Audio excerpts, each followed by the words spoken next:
Welcome back. Today's topic is electric field and potential due to an electric dipole. In the last video lecture, we have seen what actually is a dipole and why it is so important in electrical engineering. We have seen that any atom or any molecule, if it is subjected to electric field, it will exhibit two charges, plus q and minus q. Both will be equal in magnitude, but they will be separated by very small distance. Which means that all the atoms are just like electric dipoles when they are subjected to electric field. So in these dipoles, they will create an impact at surrounding points.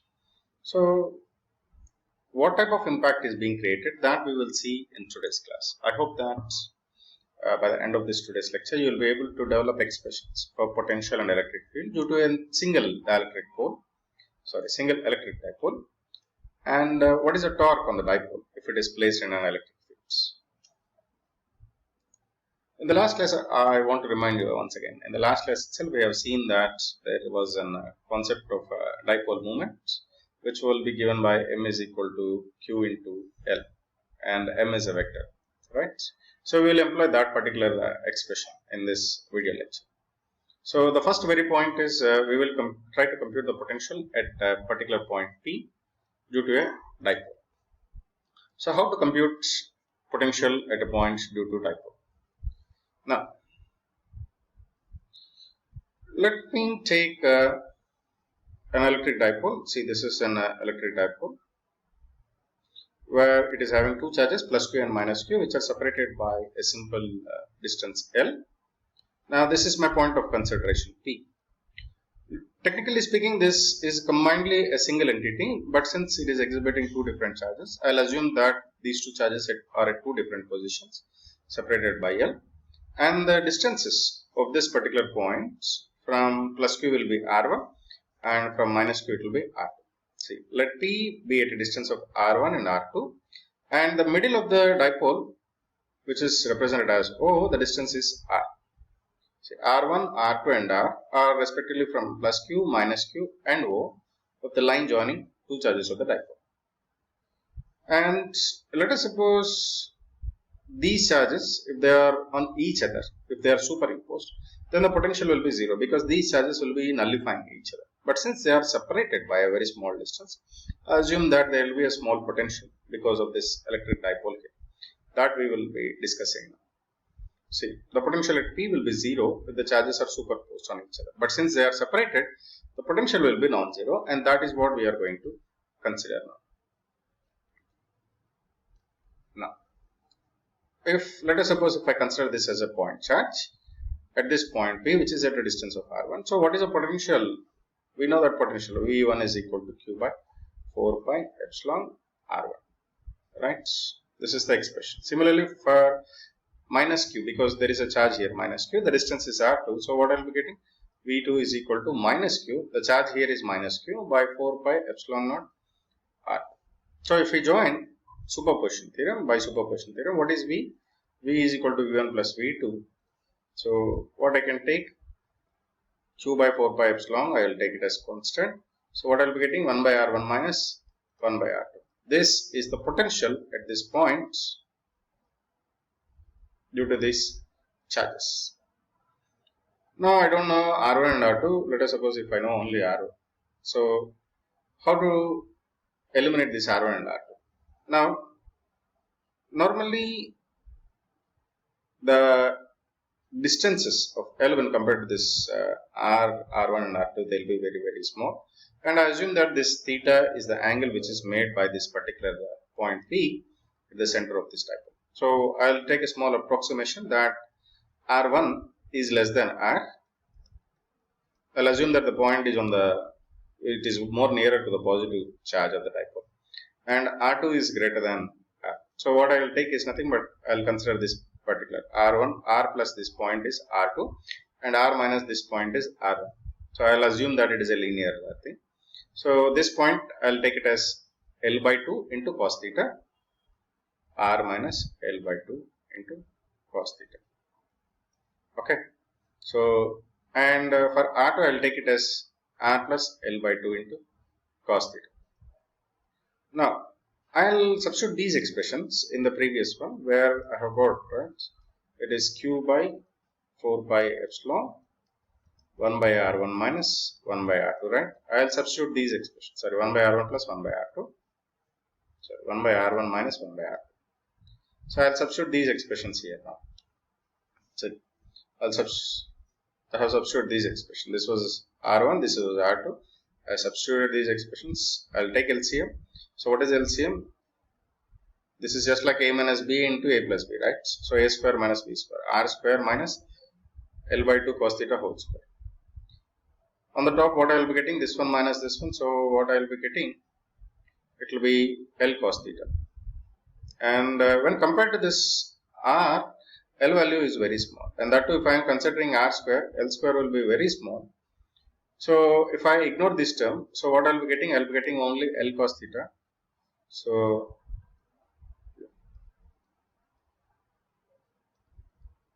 if I ignore that term, what I will be getting? I will be getting L cos theta by r square. Right. So now here what I will do is nothing but I will join q and L.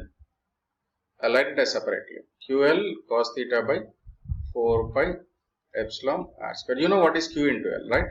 That we have done in the last lecture. So it is called as a dipole moment. So it is m cos theta by 4 pi epsilon r square. This is the potential due to the dipole, where theta is the angle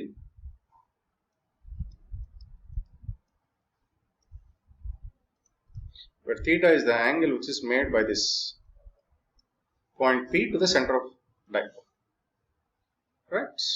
Now, if this point is perfectly aligned to this like this, it is perfectly passing through the center of this dipole, then automatically what happens? Theta will become 90, then V will become 0 if theta is equal to 90. Okay, so this is what you are supposed to understand. So this is the expression for potential due to a dipole. Okay, now we will determine what is the electric field at point P due to the dipole.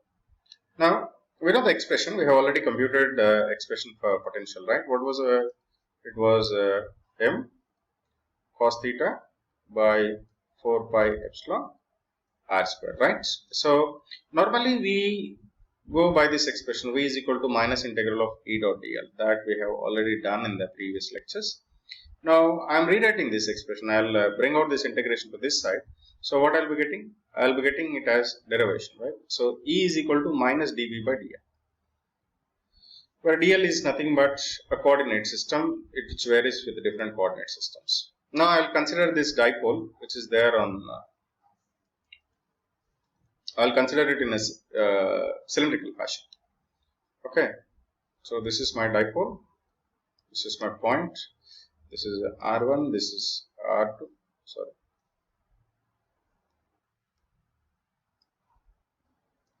This is plus Q, this is minus Q, and this is my point P. Yeah, this is R1, this is R2, and this is the O, right? Now, both the fields, say the direction of this field will be in this fashion and the direction of this field will be in this fashion.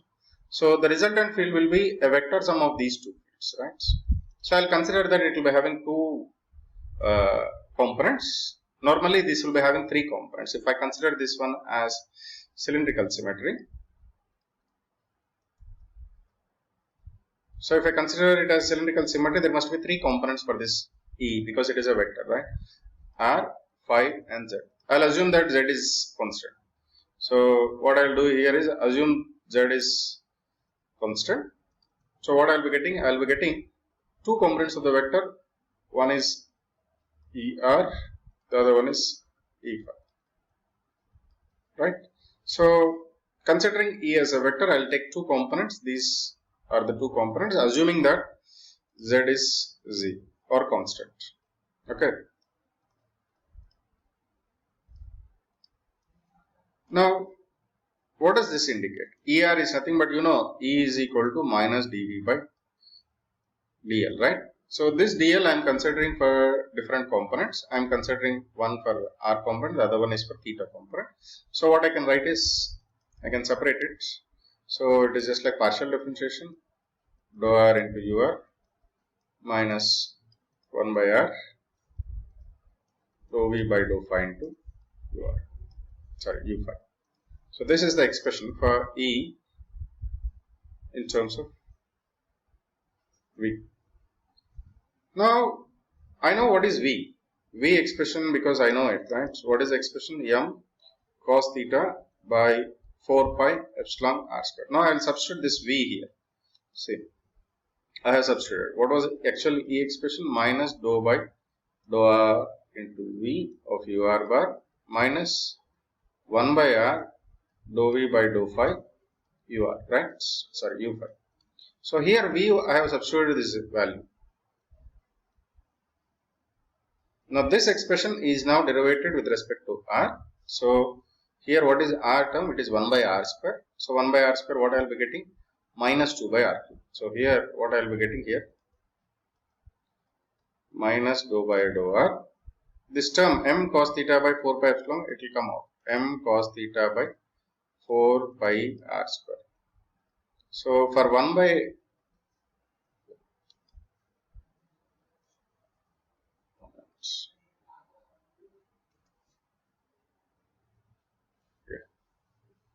I'll write it here clearly. It was minus dou by dou r into v into ur bar minus dou by dou phi into v u phi bar, but here you will be getting 1 by r. So y I have replaced here, v I have replaced here. So if I do this one with respect to r, what I will be getting here? So I'll write here minus m cos theta by 4 pi epsilon. It has nothing to do with this thing. So what I will be getting? I will be getting here minus 2 by r cube, right? So what I will be getting here? It is minus 2 by r cube, right? So minus into minus become plus 2, and this one will become. So what I will be getting? M cos theta by 2 pi epsilon r cube, and this is m cos theta. Here if I want to differentiate with respect to theta, what it will become? Minus sin theta. So this will become plus m sin theta. So this is the expression. So what is a common term? If you carefully see, m is common here in both things. I will take 4 pi epsilon r cube as common here both times. So I will make this one as 4, this one as 2. So I will take 4 pi epsilon r cube common. So this is the expression. 2 cos theta here, sin theta here. So this is the expression for electric fields. These are the two components, one in r direction, the other one is in, sorry. This you can do it.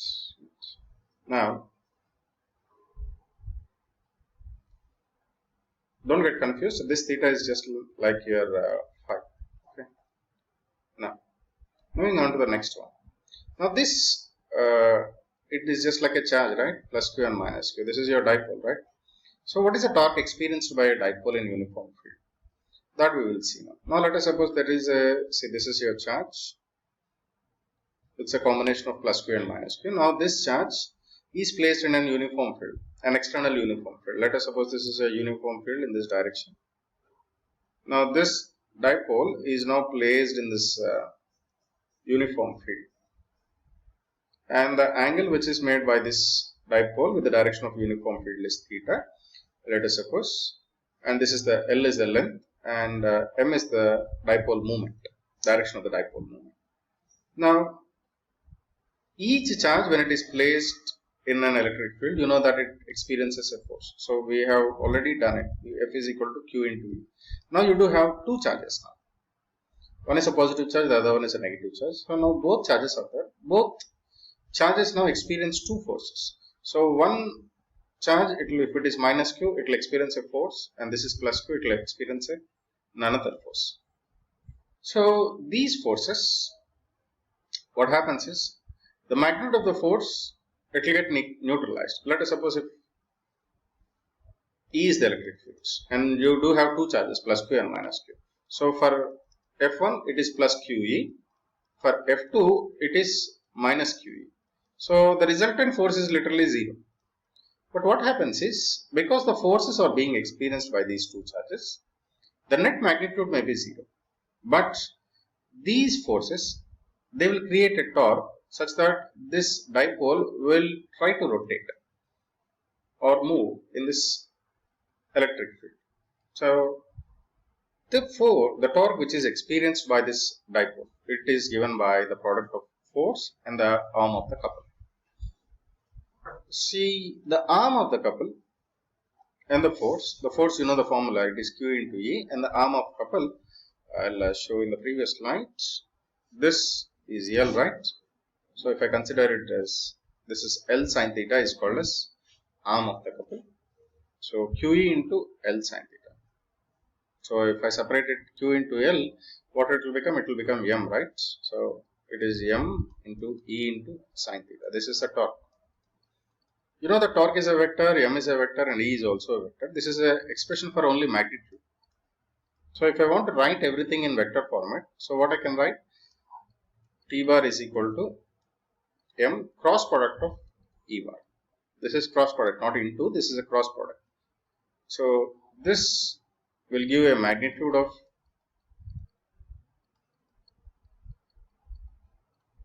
this is what has been written here. Okay. So this is the torque experienced by a dipole in uniform field. I hope now you are able to develop expressions for potential and electric field due to a dipole and torque on a dipole in electric field. Thank you.